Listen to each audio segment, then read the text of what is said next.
Hey there, August here. For personal reasons, including the loss of a beloved pet, Wombly the parrot, oh my gosh, she was the best, I took last week off and decided to release a replay today. It's a very spicy and meaningful one, thanks to guests Lee Noto and Liz Asch, and it first aired in September 2021. I also have a very fun announcement to share, so I will hop back in here between the two stories. If you want to get those details faster, go ahead and click the link down in the show notes. I hope you enjoy the show.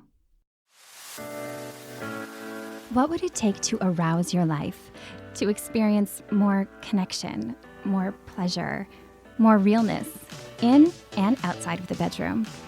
I'm August McLaughlin, and this is Girl Boner Radio.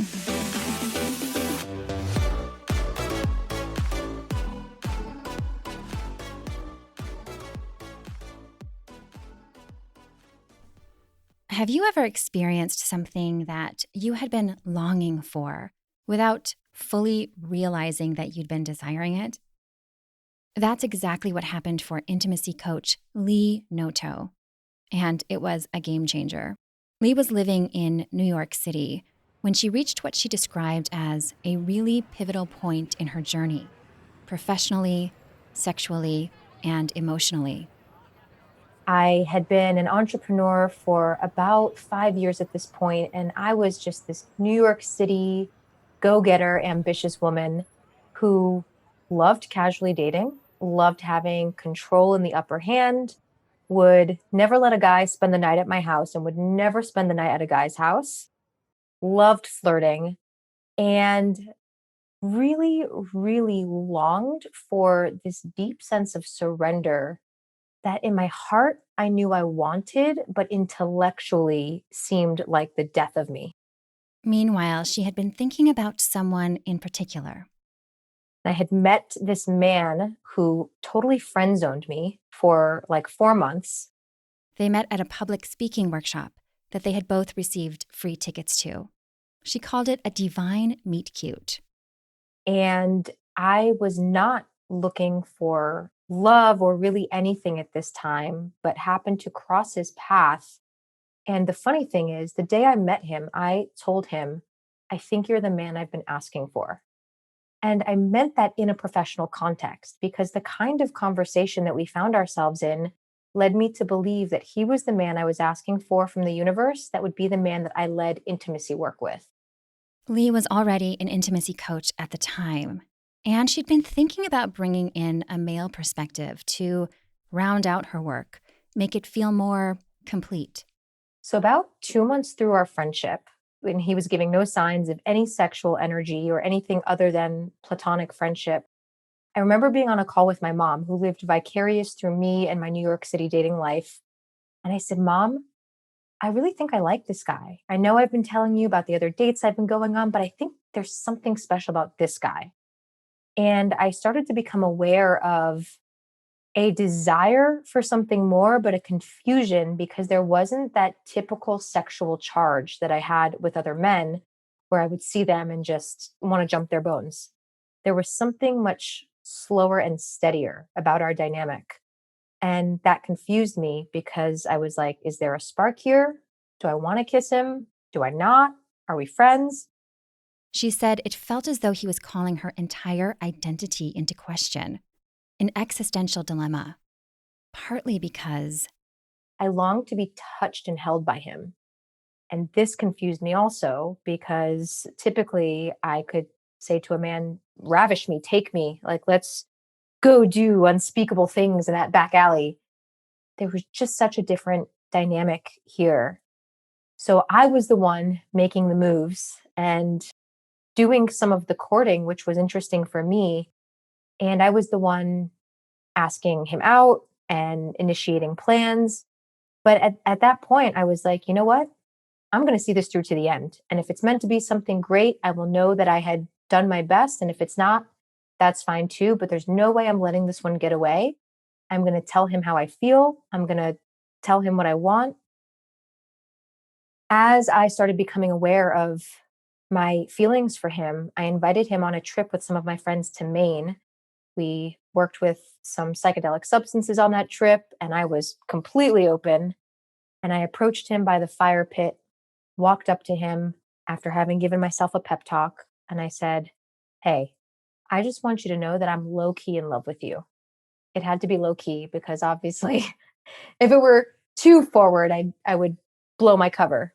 So I was like, low key, I'm low key in love with you. And he said, "Thank you for sharing that." And that was it. If that had been a scene in a rom com or a sitcom, she would have felt completely crestfallen. Thank you for sharing that would equal rejection. But this was Lee's reality, and she thought his response was great. Because the pep talk I gave myself was, Lee, do not be worried or in expectation of how he's going to respond. This is for you. This is in service to your expression. Whatever he says, fine. He said, thank you. I felt complete. Little did she know that that moment would start to shift things from platonic to romantic. After all, After that weekend, the friend group that went to Maine, we went to dim sum in Chinatown the next day. And I knew that he was about to depart on a 10-day trip to Turkey, like a spiritual quest. And I was like, you know what? I want to see him before he goes. He's going to be gone for 10 days. I could tell he wasn't going to initiate. So I said, hey, I'd love to see you before you go to Turkey. Let's hang out. He said, great. Why don't you come over on Friday? I'll make you dinner. I was like, oh my God. Okay, this is a date. Like, this is totally a date. And so I dressed up, I put makeup on, I showed up to the date, and I said to myself, Lee, have no expectation as to how this is going to turn out. You could very well have dinner and go home, as you could have dinner and this progress into something sexual and romantic. So just be open to anything. And throughout dinner, I felt confused. I was like, do I want to kiss him or do I not? Is he a friend? Is he more than a friend? Is he a colleague? soon she had her answer. As dinner progressed, we made our way out onto his fire escape, which is very idyllic New York. We smoked a little joint together, and then we had like the most drawn out, sensual, passionate, like spine tingling kiss that I've ever experienced in my entire life. He took his fingers and just gently grazed them across my face. And I knew it in that moment. I'm like, okay, here we go. The way he spaced it out was as if there was not a rush in the world. And I couldn't do anything if I tried to speed it up, to deflect. Like he held me there with such energetic presence that it just like shattered me in the best way. And that eventually led to this like heart opening kiss that like I will never forget. It was incredible. Lee told me that that first date was the start of a surrender she didn't even realize she was participating in, the kind that she had been longing for. And when he returned from Turkey a few weeks later, she delved deeper into that surrender during an evening of Kinky BDSM play. It started with an invitation. I remember receiving a text from him, come over wearing a dress and do not wear panties or a bra. And I was like, oh my God, like, yes. Lee immediately scrambled to put herself together and get to his place as quickly as possible. She followed his directions precisely, something she was not used to doing. Normally, she was the one directing. And so I showed up at his apartment. As soon as he opened the door, he put a blindfold on me, like in the doorway. I could not have stepped in to know what was going to happen. Yet, what I will say is because we had cultivated such a deep relationship in the months prior, I felt completely emotionally and psychologically safe to surrender. I had no question in my mind that evening as I was progressing through it that anything was going to be beyond my boundary. He took me into the apartment. He hoisted me up on the counter, and I was sitting on the counter, and With no warning, he was completely silent. He had tools and implements, feathers and different sensation tools, and he would just come around and touch a different part of my body. Sometimes it would be my cheek, sometimes there would be a squeeze at my leg or my inner thigh. I didn't know what was coming next. He was silent. There were no words. There was just anticipating and dripping with pleasure and mystery about what was going to come next. And so I was just like following the trail without knowing what was going to appear, what I might feel emotionally, physically. And after some time, he picked me up off the counter and he wrapped his arms around me and he brought me into the living room and he commanded me to get on my knees. And I was like, oh my God, yes, I absolutely will. Tell me to do anything, I will do it. That was just what I was feeling. And he handcuffed me and he gave me these different commands. The way I felt in my body, I think, is even more important than the things that were happening because he beckoned me and I followed. There was this like insatiable desire to know what was next in a way that I had never experienced that before. Because in this situation, I had no control. And there was something that was simultaneously new and scary about that, and something that was titillating and just, it felt like I was living for the first time. And then he took me and he positioned me on the couch on all fours. And he had this beautiful technique with this leather cat o' nine tails toy. And I could hear it snapping in the background. So there was this auditory anticipation of, oh my God, okay, that's going to hit my skin.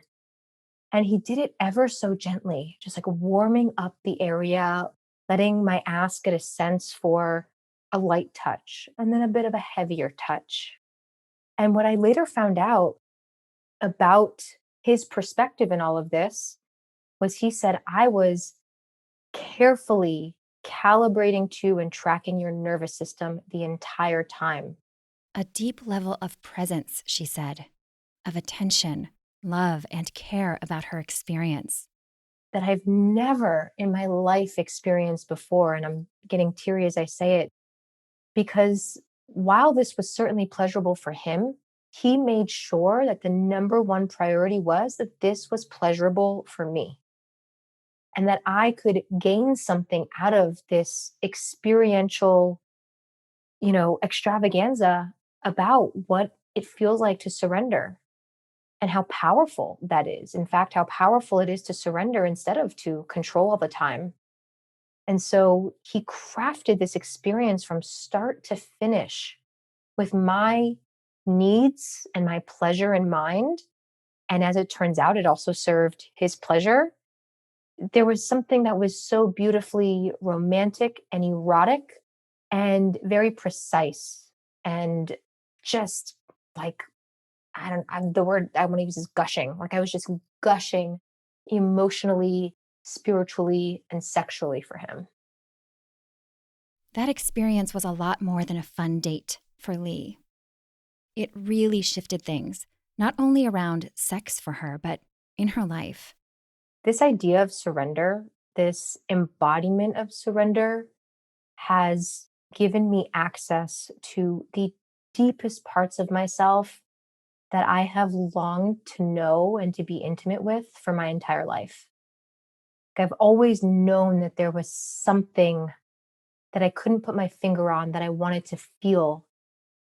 I I could feel it when I would write erotic poetry, that there was this like huge energy that couldn't be contained. And I thought for many years that I would satisfy my appetite for that energy by controlling, by being the dominant energy, by being the one who gives commands. And certainly that satisfies me in some way. And the way that I have really come to satiate that part of me is through surrender. And I'm brought to such a beautiful spiritual connection that I have with myself and with my sexuality through surrender as the gateway to that. The embodiment of that concept has shown up and supported me in my work, in my business, in teaching other women how to do this in a way that feels authentic and safe for them, in my relationship with my family, my friends, money, my partner. This idea of surrender has been completely reframed in my mind and has allowed me to live such a potent, powerful, and beautiful life. It's changed my whole life.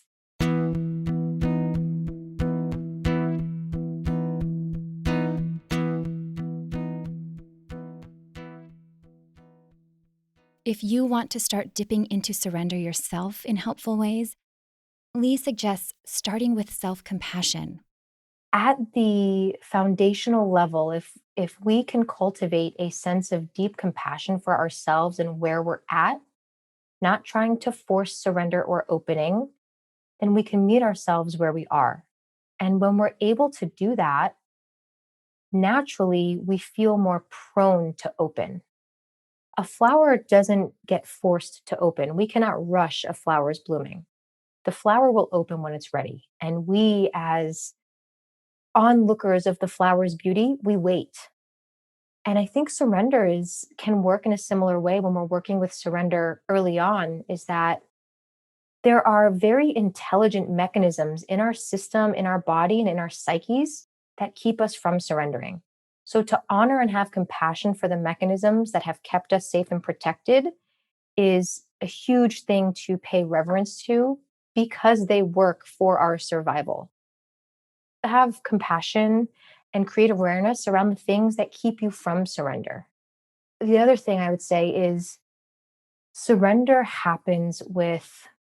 can happen with a sense of presence, a sense of awareness, and a sense of slowness. So, certainly, we can rush surrender by maybe jumping out of a plane and going for it. And if that's not feeling like the pace for us, being willing to slow things down, to stretch things out with the speed at which our body and our heart moves, because it's typically much slower than the speed at which our mind moves.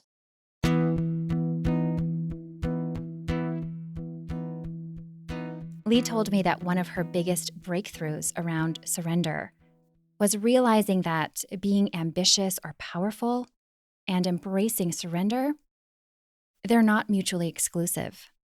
Both can coexist. And in fact, because I've learned how to create my life to include both, I feel happier now than I ever have before.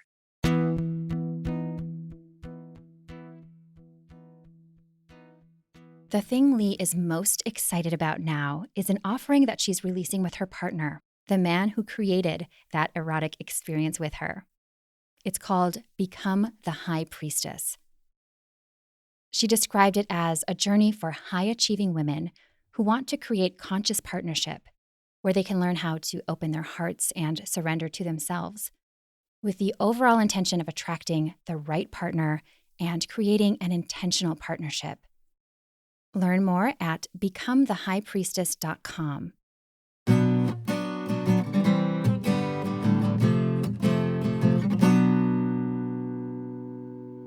Okay, so for my fun announcement, in February, I will be co-hosting a live interactive podcast event with 3 incredible colleagues: Nicoletta Heidegger, therapist and host of Sluts and Scholars, Dr. Nazanin Ma'ali, psychologist and host of the Sexology podcast, and Dr. Tara Suwanyati Chaiporn, professor, researcher, and host of the podcast Love Bites. The event, called Afternoon Delight, is for singles and couples who want to expand their pleasure capacity. It'll take place on Saturday, February 10th in Los Angeles at a very chic location from 1 to 4 p.m. We also have a virtual option where you can play the filmed event on demand from home. You'll get your own private link. Also, thanks to some awesome sponsors, we are giving some incredible bespoke gift bags out. There are limited in-person seats available, and you can now get early bird pricing. I love a bargain, and I would love to fill some of those early bird spots with Girl Boner listeners. You'll hear intimate conversations among us hosts, followed by an audience Q&A. We'll explore sensual self-discovery, pleasure mapping, communication, big O's, and yes, there will be orgasm stories. Check it all out and register at adlive.eventbrite.com. That's AD for Afternoon Delight, live.eventbrite.com.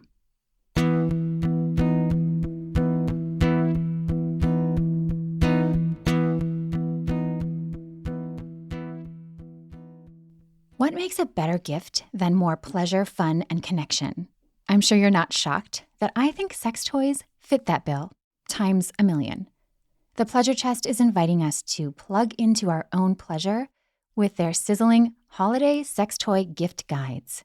They cover a big range from white elephant gifts and gifts under $50 to luxury items to splurge on. I've personally got my eye on the Womanizer OG Pleasure Air G-Spot Stimulator, which comes in lilac and gray. Check out all of the fun options at thepleasurechest.com or click the link down in the show notes. Again, that's the Pleasure Chest at thepleasurechest.com.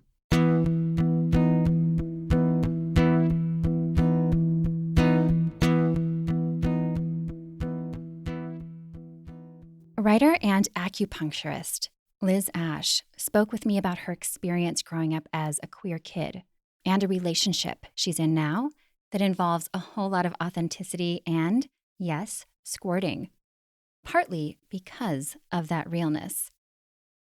I was a really painfully modest kid. I wasn't interested in sex as a kid or a teen. I grew up in the American South in the 1980s and 90s, where sex ed was abstinence only, and there were no queer role models. I was queer, but I didn't know it as a kid. I didn't even know that women could be gay. So I think a lot of that informed my sexuality just because I witnessed so much heteronormativity in sex, and I was just uninterested in that. That all changed when she left her hometown in her late teens. So I got to college and I was suddenly like really free to just be myself and be artistic and creative and meet new people and just kind of reinvent myself. And I went to college a few hours outside of New York, and it was a really queer, welcoming space. And it was just so wonderful to just explore. First, I started going to like raves and, making out with anyone that was a friend. I had this huge crush on a girl, and kind of the light bulb clicked on. I went back home for winter break, and my best friends were like, duh, at least my gay best friend. And he knew I was a lesbian, but he never pushed it. So I came out in college and I mostly dated women. I would sometimes date men. I've always been attracted to like femme men or men who were perceived as gay or bisexual. I tend to like more masculine women and more feminine men. So it took me a while to sort of figure all that out and find the language for it. During her mid-20s, Liz started going through what she considers a quarter-life crisis. It was after September 11th. I'd been dating a woman. It was not a healthy relationship. We broke up. I had a huge death in my life. The painter who I worked as an assistant for passed away. And I was so shook by September 11th because I was living in New York at the time and struggling with anxiety and depression. It was just a really hard time.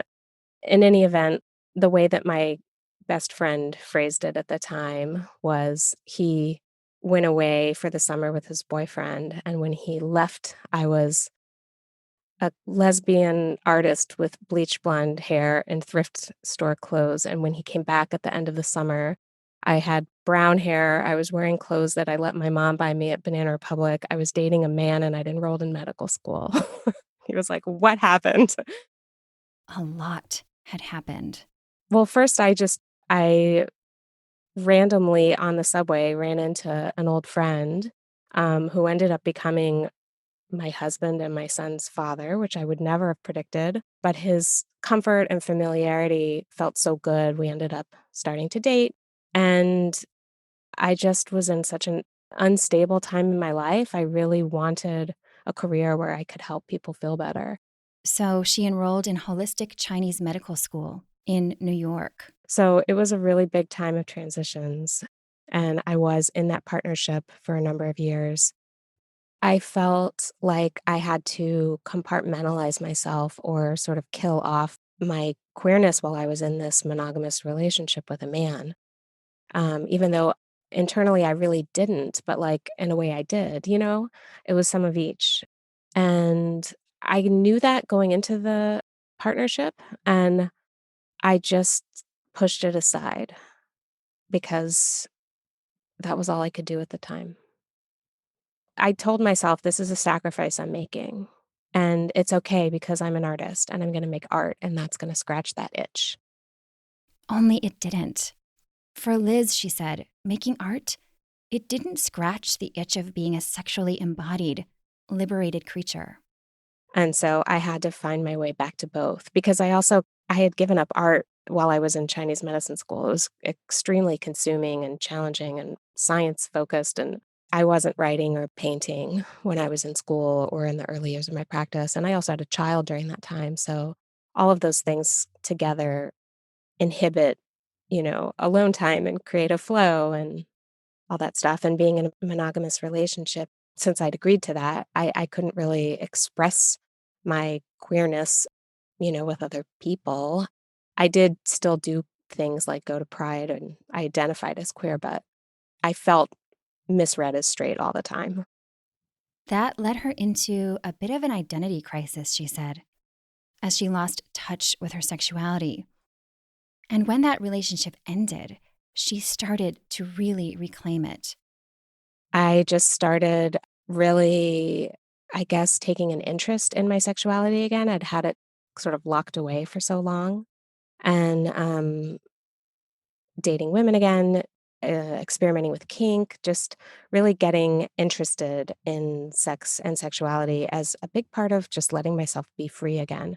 Like I'd felt that first year in college, I'd felt so free, and I needed to find that freedom again. And now I'm happy to say I live with that freedom in a pretty daily way. She said that freedom was a long time coming, and dating apps have played a role, allowing her to connect with people and start dating. They also led her to the relationship she's in now, and as she put it, a whole lot of messing up of the bed. It started last year after her roughest breakup. And I wasn't ready for a new relationship. She said she doesn't even know what made her open an app that day. It was the Lex app, a queer app based on old-timey personal ads in the newspaper. Lex is short for lexicon, and they promote the idea of text first, selfies second. So I opened Lex and just saw this ad. It had just been posted. It was just this really cute ad, and it was something about, like, nutritious butch seeks thirsty femme or hungry femme or something like that. I don't remember. It was cute. And it links to the person's Instagram. So I went to her Instagram and I was like, "Oh, wow, she's, like, really cute." So Liz responded to the ad, and shortly after, they set up a date. At the time, they were both freshly out of relationships. I think we both had the sort of pandemic woes, and we're feeling isolated, and we were just both kind of looking for a flirtation, and so it started that way, and then it turned into, like, COVID consent talk, and then sex consent talk, and phone dates, and first dates, and we just kind of slowly embarked on this relationship, and now it's been about 8 months or so. So who knows? Like, we're figuring it out as we go along, but it's a really lovely connection with a lot of serendipity. Those happy happenings along the way have definitely made their way into the bedroom. In fact, when the two were flirting back and forth through the app initially, they realized that they shared something steamy in common. Getting there took some strategy on Liz's part. The first message I wrote her, she didn't respond to, and I was like, like, I really wanna meet her. She's really cute. How can I get her attention? So, I made some bold statements. She had posted an ad It was kind of a pun on that, how much wood could a woodchuck chuck? But she said something about how much cum could a woman come. And so I wrote something kind of brassy back, like boasting about how much I could come. And she wrote back something kind of boastful too. And then she said, sounds like we could really mess up a bed. And we do. We really do. There's a lot of laundry.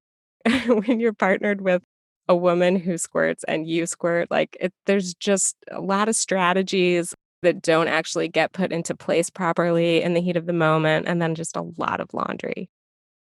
Squirting isn't just this cool thing that happens during sex for Liz. She's pretty passionate about it. She told me she loves bringing light to it. I have strong feelings and opinions about it that are kind of all over the place. I don't know if there's an organized way to say it, so I'll just see what happens. But for me personally, squirting isn't just a physiological thing. I really think it's an emotional and empowerment thing. Just from my own experience, I had very fulfilling and stimulating sex for all of my 20s and into my 30s, and I didn't squirt until like my mid 30s. And then once I started, it was like out of control. I just like talking about it because I like demystifying it and I like normalizing it because there's not a lot of, well, now there's more information, but there's a lot of bad information about it too, because people don't understand it. And, anytime there's like some sort of sexual function that some people have and some people don't, it's bound to get weird. So I don't think that for me personally, I can only speak for myself, that I could have opened up energetically in my pelvis and in my heart and in the connection between the two until I really owned who I was and felt really confident in my sexuality. For me, what came of that and healing a lot of old wounds, like squirting was what happened, like a heightened sexual experience. So, some people just come through their clit. Some people come through the G spot, which is typically where the squirting comes in. But once the wishbone of the G spot and the clit is activated, then anything can cause squirting. It doesn't have to be rubbing against that little spot in the vaginal canal. If I'm really turned on, that whole mechanism is really engorged and hot and turned on, even a kiss could make me flood. For me, it's very much emotional. If I'm shut down emotionally, I'm never going to do it.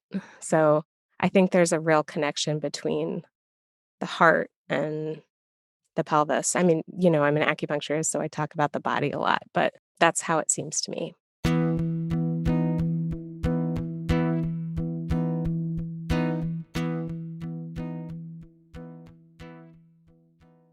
Writing has also played a huge role in Liz's sexual self-discovery journey, and it's become far more than a hobby or private self-expression.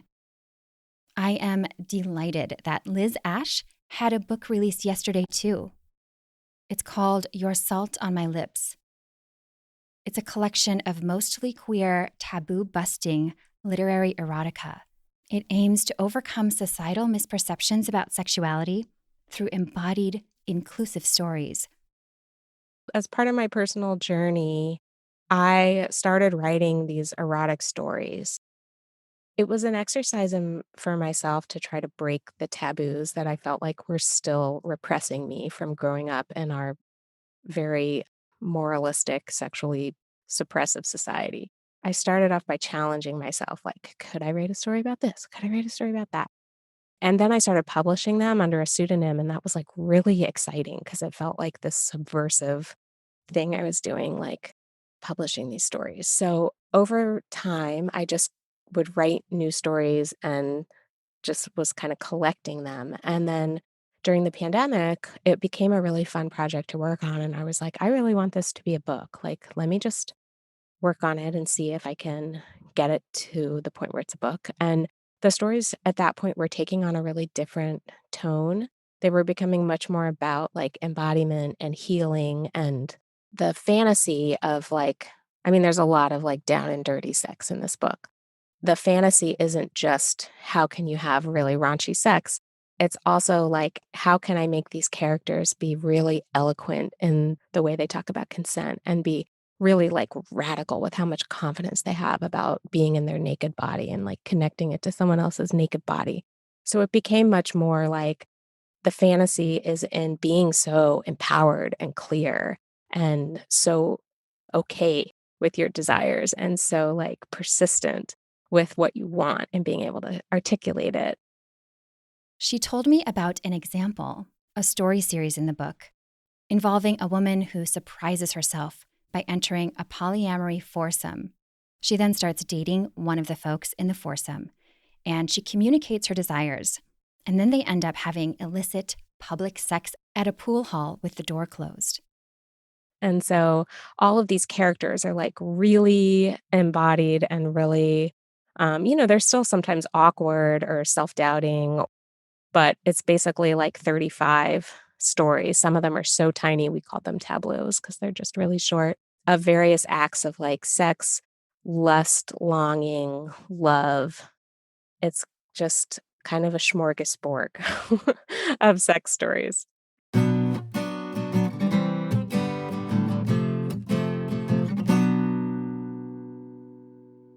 Learn more about Liz Asch at lizasch.com and order your Salt on My Lips in ebook form through the link in the show notes. The paperback will follow this winter. If you are enjoying Girl Boner Radio, I would love it if you would post a rating and review on Apple Podcasts or iTunes and tell your friends about it. Send out a tweet, post it on your Instagram, and feel free to tag me. I love hearing from people. You can also support the show and get fun extras, including bonus segments, Ask Me Anything, and more by joining my community at patreon.com/girlboner. Thank you so much for listening and have a beautiful Girl Boner Embracing Week.